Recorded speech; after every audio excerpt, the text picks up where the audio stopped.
Okay, good morning everybody. Operation Strongbox was an operation that ran between the 28th of June and the 31st of October 2021, working with our partners in the Isle of Man Customs and Excise, along with Merseyside North West Regional Crime Unit and Lancashire Constabulary. We also partnered up with Crime Stoppers to increase visual awareness and promote intelligence streams through this channel.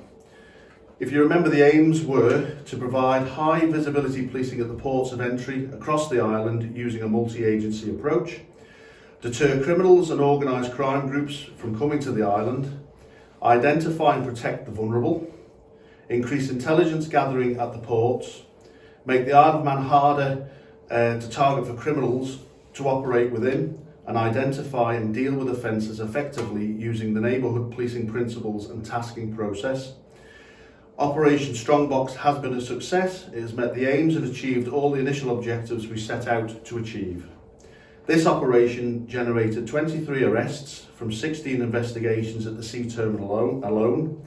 In addition, 23 arrests from 25 investigations were triggered from the postal and courier systems. A number of persons arrested during this operation remain on police bail pending further inquiries, so the final outcomes cannot yet be ascertained. The operation generated a seizure value of almost £250,000 of combined drugs and cash. The operation highlighted that the use of the postal and courier system to import controlled drugs to the island during the COVID period has continued since the reopening of the borders. However, working closely with our partners, we had several successes in preventing the production of drugs through this method.